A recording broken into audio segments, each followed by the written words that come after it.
देख रहे हैं डार्क फाइल्स। तो चलिए बढ़ते हैं आज की इस कहानी की ओर। सर्दियों की शुरुआत हो चुकी थी। दिन और रात की ठंडक में काफी अंतर होने लगा था। सुबह के समय जब आलोक अपनी टैक्सी लेकर घर से निकला था तब ठंड इतनी ज्यादा नहीं लग रही थी जितनी अभी, और हो भी क्यों ना, समय भी तो काफी ज्यादा हो चुका था। आखिरी फ्लाइट यानी कि 12 बजे आधी रात का हवाई जहाज से आने के बाद ही हवाई अड्डे से वापस निकला था। ये तो उसका तकरीबन रोज का काम था। जिस दिन कोई सवारी मिलती तो काफी पैसे मिल जाते हैं, वरना दिन भर की कमाई पर ही गुजारा कर लेता। हवाई अड्डे से वापस आने का रास्ता एक छोटे से जंगल से होकर गुजरता था। चारों ओर घने पेड़ों से ढका रास्ता सर्दियों में खास किस्म के कोहरे से ढका हुआ। बाहर की ठंडी हवा से बचने के लिए सारे कांच बंद कर वो गाड़ी चला रहा था। एकाएक उसने सड़क पर दूर एक महिला को पैदल चलकर जाते देखा। रात का समय। अकेली महिला। पहले सोचकर डर गया, पर फिर सोचा हो सकता है किसी परेशानी में पड़ गई हो, पूछ लेना चाहिए। शायद घर के रास्ते पर ही कहीं जाना हो तो वो उतार कर जा सकता है। उसने पास ले जाकर गाड़ी का शीशा नीचे कर पूछा, आप कहीं जाना चाहती हैं? क्या मैं छोड़ दूं आपको? वो रुकी और उसकी ओर देखा, फिर बोली, लाल बाजार।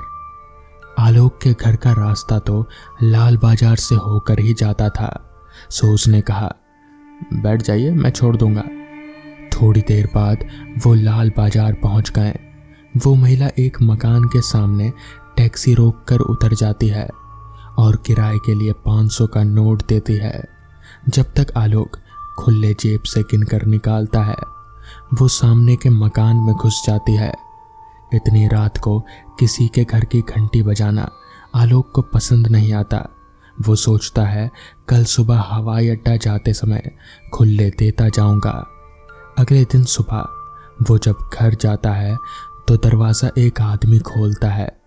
चेहरा बहुत जाना पहचाना लगता है, पर वो पहचान नहीं पाता। आलोक पिछली रात की बात बताकर महिला से मिलना चाहता है, पर वो आदमी उसे बेहद अजीब नज़रों से देखता है और एक अजीब दुविधा में डाल देता है। वो बोलता है कि इस मकान में कोई महिला नहीं रहती है।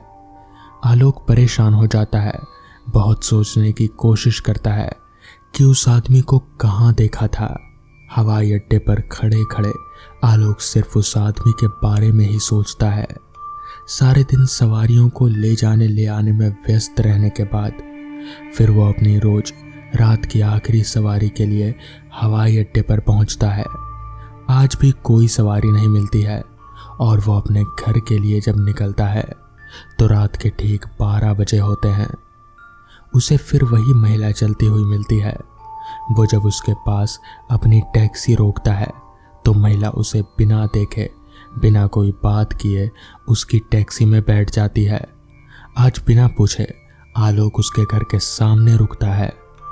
उसके पिछली रात को पैसे देने से पहले ही वो उस मकान में घुस जाती है। आज आलोक घर का बेल बजाता है और वही सुबह वाला आदमी निकलता है। यहाँ कोई महिला नहीं रहती। सुनते ही आलोक कहता है, सर मैं पिछले 2 दिनों से उस महिला को जंगल के पास से लेकर आ रहा हूँ। वो यही इसी मकान में घुस रही है और आप कह रहे हैं कि यहाँ कोई नहीं रहता। ठीक उसी समय आलोक की नज़र उस तस्वीर पर पड़ जाती है जो फ्रेम की हुई दीवार पर टंगी पड़ी थी। वो बोलता है, इसी महिला को तो मैं ला रहा हूँ और आप कह रहे हैं कि ये यहाँ नहीं रहती। सुनते ही वो आदमी बताता है कि इसे मरे हुए 15 दिन हो चुके हैं। क्या तुम बता सकते हो इसे कहाँ से लाते हो? आलोक उसे लेकर चल देता है। उस जगह पर पहुंचते ही वो टैक्सी रोकता है तो उसे एकदम से याद आता है, इस आदमी को भी तकरीबन 15 दिन पहले इसी जगह पर देखा गया था। आलोक उसे याद दिलाता है जो उसे याद आया था। उससे पहले ही वो आदमी गाड़ी से उतरकर जेब से पिस्तौल निकालकर उस पर तान कर खड़ा हो जाता है।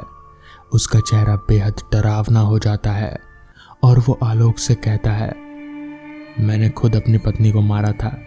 उस दिन शायद तूने देख लिया था, इसलिए मुझे ब्लैकमेल कर रहा था। रोज आकर रात में डराने की कोशिश करने लगा। वो गोली चला पाता।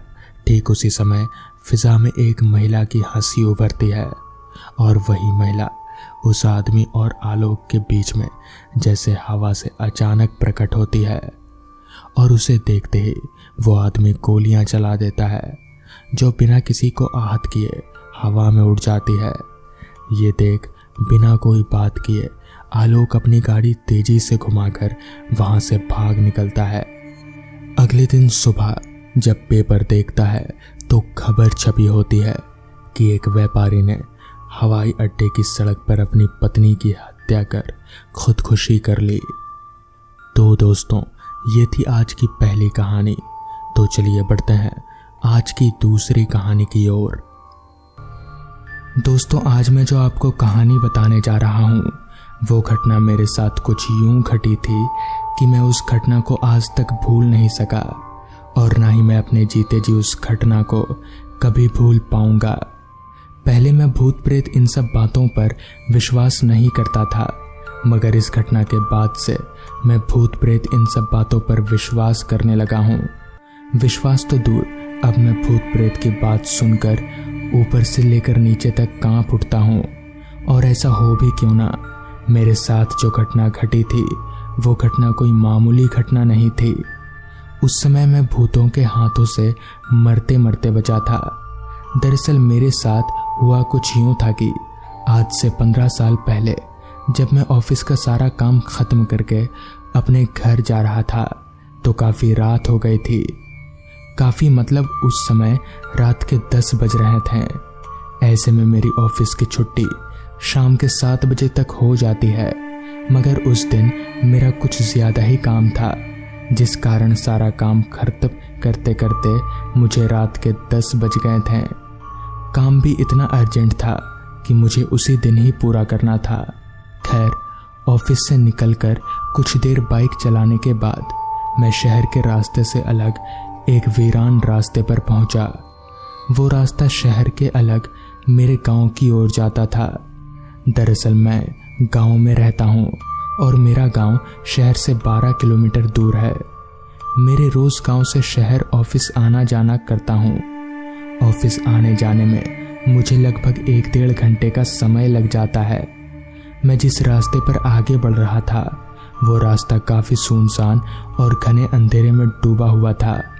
अंधेरा तो इतना फैला हुआ था उस रास्ते पर कि मेरी हेडलाइट की रोशनी उस अंधेरे के सामने ना के बराबर मालूम पड़ रही थी। साथ ही साथ शायद अमावस थी उस रात, जिस कारण आसमान में दूर दूर तक कहीं मुझे कोई चांद नजर नहीं आ रहा था। साथ ही साथ रास्ते के किनारे काफी घने पेड़ भी थे। वैसे तो मैं रोज इस रास्ते को पार कर अपने घर आना जाना करता हूँ, मगर वो वक्त 7 बजे का होता है और आज वक्त रात के 10:30 बजे का हो रहा है, जिस कारण रास्ते पर मुझे दूर दूर तक मेरे अलावा कोई इंसान तो दूर एक परिंदा भी परमारता दिखाई नहीं दे रहा था। शायद इसका एक कारण ये भी हो सकता है कि उस रात काफ़ी कड़कड़ाती ठंड पड़ रही थी, और ऐसा हो भी क्यों ना, दिसंबर के आखिरी हफ्ता जो चल रहा था, साथ साथ कोहरा भी पूरे रास्ते पर इतना फैला हुआ था कि मानो पूरे रास्ते पर कोहरे ने सफ़ेद चादर फैला रखा हो। ऊपर से घने कोहरे के कारण मुझे आगे का रास्ता काफ़ी धुंधला धुंधला सा दिखाई पड़ रहा था। फिर भी मैं इन सब बातों को नज़रअंदाज करके आगे बढ़े जा रहा था। बाइक भी मेरी ठीक ठाक रफ्तार से ही चल रही थी। अभी मैं जिस रास्ते को पार कर रहा था वो रास्ता काफ़ी लंबा रास्ता था। उसे पार करने में 45 से 50 मिनट का समय लगता था। इस बात को ध्यान में रखकर मैंने बाइक की रफ्तार थोड़ी और बढ़ा दी ताकि मैं जल्दी घर पहुंच सकूं। ऊपर से रास्ता भी काफ़ी खाली था, तो मैं भी इसका फ़ायदा उठा रहा था। अभी मैं उस सुनसान रास्ते पर आगे बढ़ ही रहा था कि तभी अचानक मेरी बाइक एकदम से बंद पड़ गई। बाइक के अचानक बंद होते से मैं एकदम से चौंक गया। आखिर मेरी बाइक को हुआ तो हुआ क्या। इतनी देर से तो बाइक ठीक ठाक चल रही थी, तो अचानक बाइक क्यों रुक गई। मेरे बाइक में पेट्रोल टैंक भी फुल थी, तो तेल की वजह से तो मेरी बाइक नहीं रुक सकती। बाइक के रुकने के बाद मैंने 2-3 बार बाइक को स्टार्ट करने की कोशिश भी की, मगर हर कोशिश बाइक के आगे नाकाम साबित हुई, क्योंकि मेरे बार बार स्टार्ट करने के बावजूद भी बाइक स्टार्ट नहीं हो रही थी। मुझे समझ नहीं आ रहा था कि आखिर ये सब हो क्या रहा है। मेरा घर यहाँ से आधे घंटे की दूरी पर था, तो बाइक को धक्का देकर ले जाने पर मुझे काफ़ी परेशानियों का सामना करना पड़ेगा, और वो मैं नहीं चाहता, जिस कारण मैं बार बार बाइक स्टार्ट करने की कोशिश कर रहा था। कुछ देर कोशिश करने के बाद भी जब बाइक स्टार्ट नहीं हुई तो मैं थक कर चुपचाप खड़ा हो गया। अभी मैं खड़ा हुआ ही था कि तभी अचानक मेरे आगे जंगल से एक आदमी निकलकर मेरे पास आया। उस आदमी को इतनी रात गए जंगल से निकलता देख मैं काफ़ी चौंक गया कि आखिर ये आदमी इतनी रात गए जंगल में कर क्या रहा है। चलते चलते वो आदमी मेरे पास आया और मेरे पास आकर खड़ा हो गया।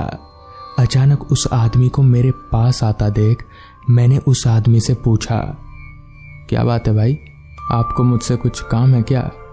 उस आदमी से ये पूछते ही उस आदमी ने कहा, हाँ भाई साहब, आप हीरापुर गांव की ओर जा रहे हैं ना?